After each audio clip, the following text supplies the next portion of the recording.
Alhamdulillahirrabbilalamin. Wassalatu wassalamu ala asyrafil anbiya'i wal mursalin Sayyidina Muhammadin wa ala alihi wa sahbihi ajma'in, amma ba'du.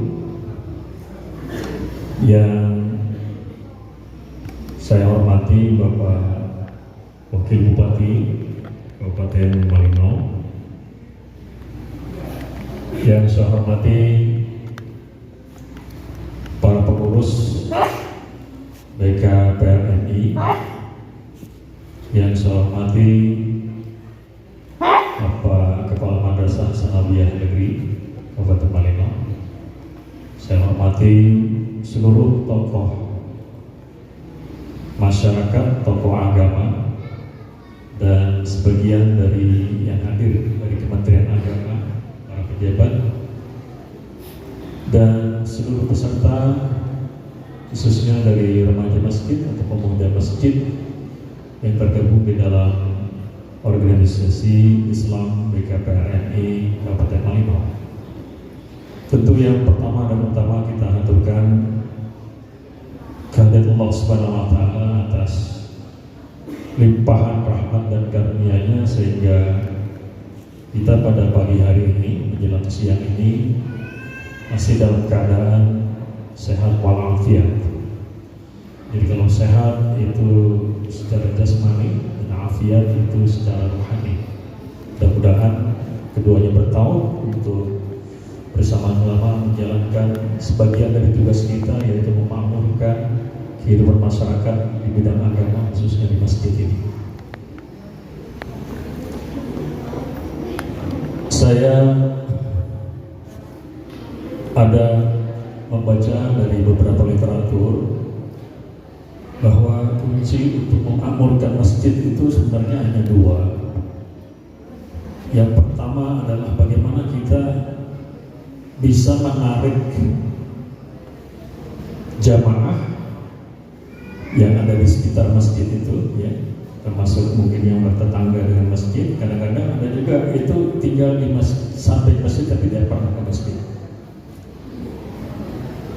Jadi yang pertama itu adalah bagaimana teknis atau cara kita menarik masyarakat atau jamaah itu untuk bisa berjamaah di masjid kita.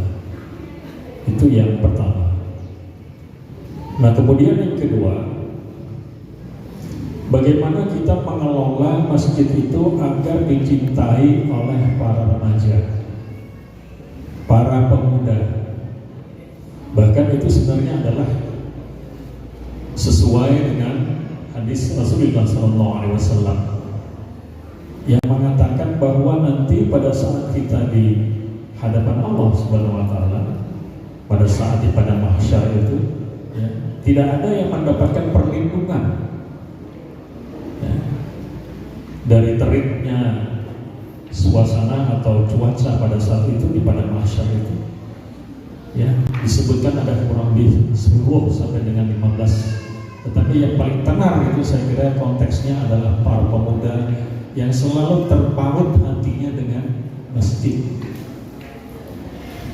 Jadi masjid itu menurut Al-Quran adalah innal masajida lillah. Masjid itu punya Allah. Masjid itu bukan punya organisasi, tidak. Organisasi itu hanya mengelola saja. Yang tugasnya adalah memakmurkan masjid itu, supaya masjid itu penuh, supaya masjid itu menjadi tempat berkembangnya syiar Islam yang dibawa oleh Rasulullah SAW. Jadi hanya dua itu. Nah, yang pertama mungkin kita bisa contoh ya beberapa masjid yang saya kira mungkin di Indonesia ini sudah menjadi contoh bagi kita. Misalnya sebuah masjid di Jogja misalnya, Masjid Jogokarian itu kan, itu setelah dilihat kasnya itu tidak pernah ada isinya, kasnya tuh nol, kasnya itu tidak ada. Jadi setelah dilihat secara teknis, mereka mengelola sepenuhnya untuk kepentingan masyarakat, untuk kepentingan jamaahnya. Nah itu syarat-syarat teknis untuk menarik jamaah. Kalau dia hari Jumat, ya untuk menarik masyarakat atau jamaah di masjid itu supaya bisa datang ke masjid itu, ya, mereka menyediakan makan siang,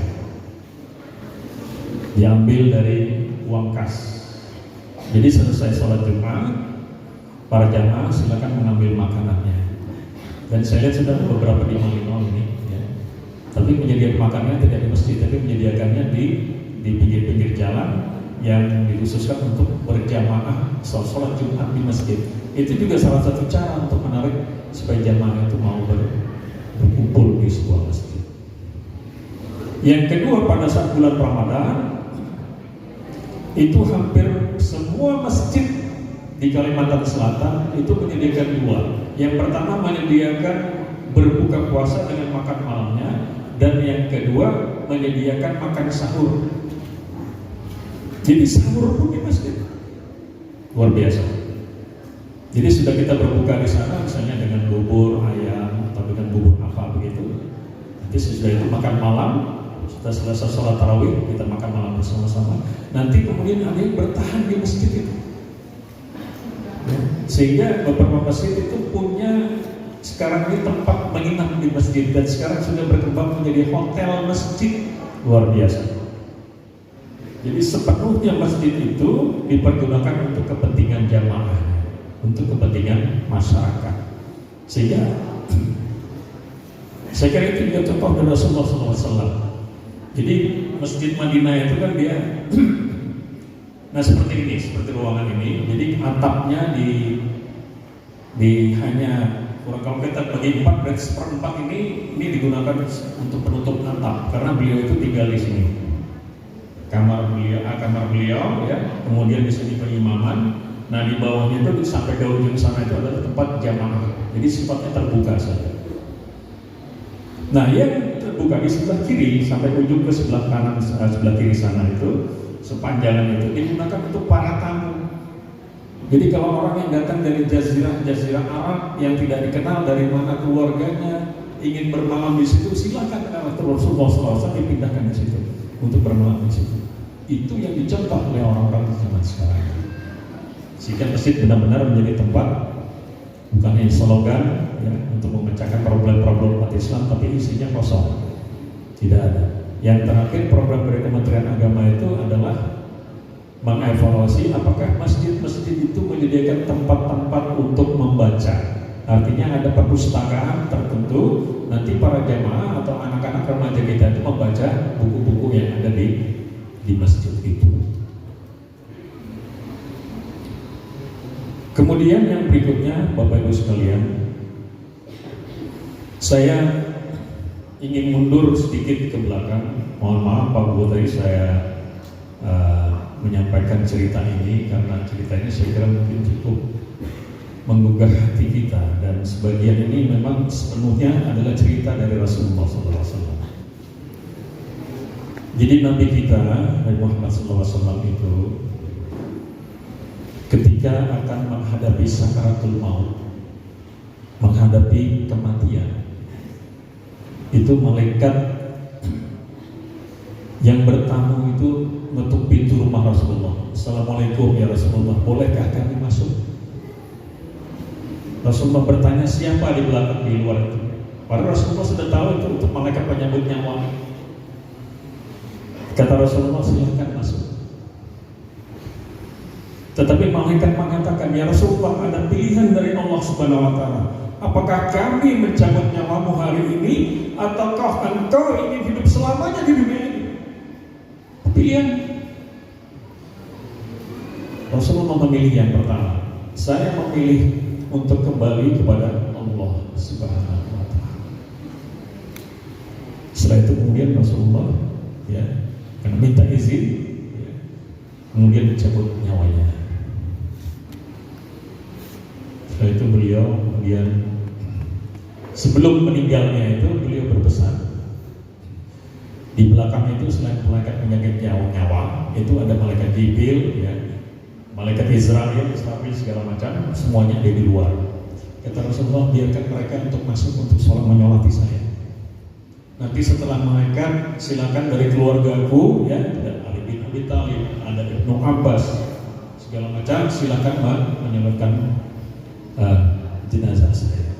Setelah itu kemudian barulah kalian semua sebagai sahabat-sahabatku untuk menyalatkan secara bergantian. Nah, ini ada dua kisah.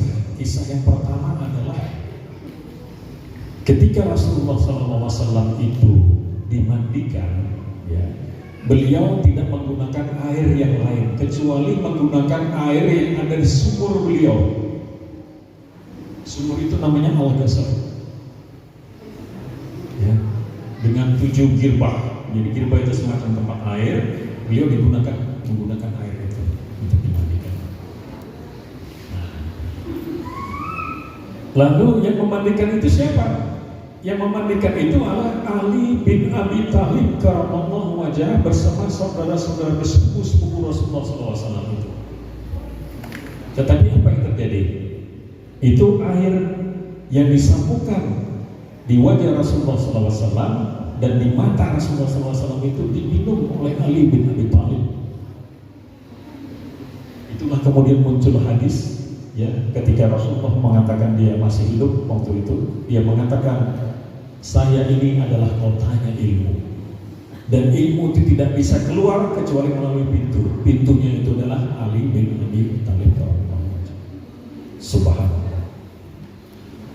Setelah itu kemudian Ali dikenal sebagai budaknya ilmu, sebagai ahlinya ilmu, dan tempat bertanya seluruh pejabat, seluruh khalifah yang pernah hidup bersama Rasulullah dengan Ali bin Abi Thalib.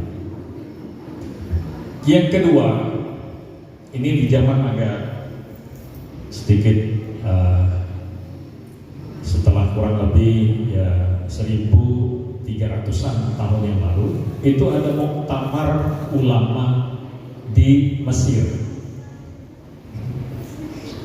Muktamar mengumpulkan semua ulama dari seluruh Indonesia, dan di saat itu seorang pemuda yang sudah kaliber ulama itu bernama Syekh Mutawalli Asy'ari. Beliau waktu itu masih muda. Dia bertanya kepada pimpinan sidang. Dia bertanya, "Iya, pimpinan sidang, saya mau bertanya. Tetapi pertanyaan saya ini keluar dari persoalan yang kita bicarakan." Apa pertanyaan beliau? Beliau mengatakan, kemana sebenarnya air yang sudah dimandikan untuk jenazah Rasulullah SAW itu? Kemana perginya? Pada waktu itu semua peserta muktamar dari para ulama, kiai, segala macam, tidak ada yang bisa menjawab. Lalu pimpinan sidang mengatakan, wahai pemuda, saya minta waktu, besok saya akan jawab. Jadi pimpinan sidang malam itu tahajud, sembari mengucapkan salawat kepada Rasulullah SAW. Oleh sebab itu, kalau ada irma di masjid, jangan tidak ada yang bisa membaca salawat. Ini pernah saya tanya, masuk ke masjid, ada remaja masjid di situ, tanya, coba ucapkan salawat kepada Rasulullah SAW. Tidak bisa salawat kepada Rasulullah. Sedihnya kita. Harusnya itu kita ajarkan kepada isi anak remaja, pikiran mereka. Nah, oleh sebab itu pengelolaan masjid itu jangan diusir anak-anak yang masih kecil-kecil, harus diusir. Tidak boleh main di masjid. Jangan begitu. Masjid itu silakan anak-anak bermain di situ. Kalau di Turki itu, Pak, itu anak-anak dibiarkan berkeliaran teriak-teriak di dalam masjid itu. Tidak apa, karena mereka adalah generasi yang akan datang. Soal mengalahkan akhlaknya itu kan sambil berjalan saja. Tapi nanti begitu dia tua, dia tidak akan lepas dari masjid yang pernah dia datangi untuk bermain. Ini di Indonesia lain, Pak. Kadang-kadang pengurus masjid bawa rotan terus sudah Ramadan, anak-anak, nah, betul, harus diam semua. Nah, kita lanjut dengan tadi.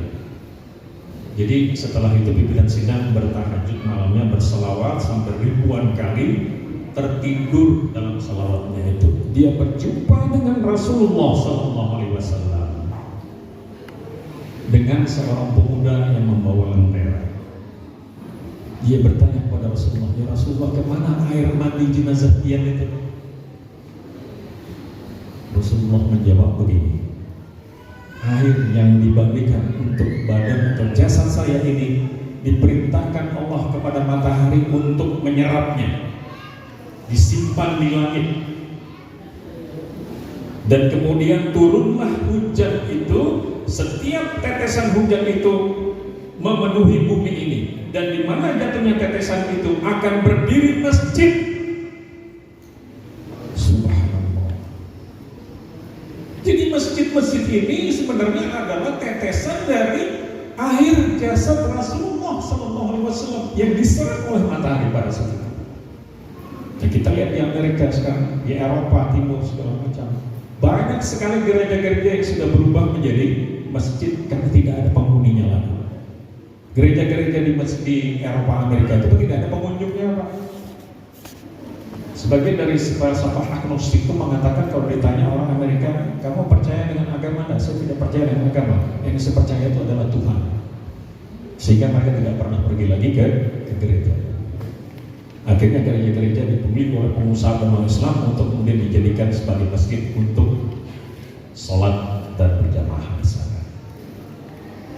Oleh sebab itu, saya kira temanya itu sangat tepat. Marilah kita makmurkan masjid, maka insya Allah Indonesia akan maju. Karena semuanya bermuara dari masjid. Tetapi masjid yang dikelola dengan bersih, masjid yang kita kelola bukan hidup dari masjid, tetapi kita menghidupkan dari masjid itu dan memakmurkannya. Bukan kita makmur karena masjid. Karena banyak juga di masyarakat itu orang jadi pengurus masjid makmur semua, bantuan-bantuan diserap semua, tapi untuk kepentingan pribadinya, sehingga masjid tidak berubah apa-apa. Kalau kita buka WC misalnya, luar biasa kotornya.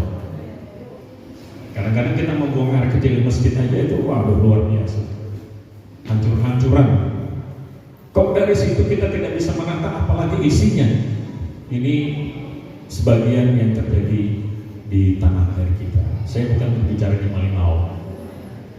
Ini sebagai contoh bagi kita sekalian untuk menjadi perhatian kita semua, dan ini informasi kepada kita semuanya, ya, bahwa memang masjid itu menurut hadis-hadis yang sahih itu datang dari jatuhnya tetesan air yang diturunkan oleh Allah Subhanahu wa taala.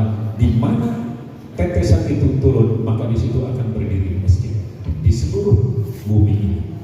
Mudah-mudahan kita semuanya bisa memakmurkan masjid kita dan negara kita yang 85% muslim ini sebelum menjadi muslim yang benar-benar bisa berselawat kepada Rasulullah SAW, karena salawat itu adalah kunci untuk membuka kehidupan kita di dunia ini. Demikian dapat kami sampaikan. Mohon maaf atas segala kekurangan, dan apabila kata-kata yang kurang berkenan, kami akhiri dengan Allah musta'an, hasbunallahu wa ni'mal wakil. Assalamualaikum warahmatullahi wabarakatuh.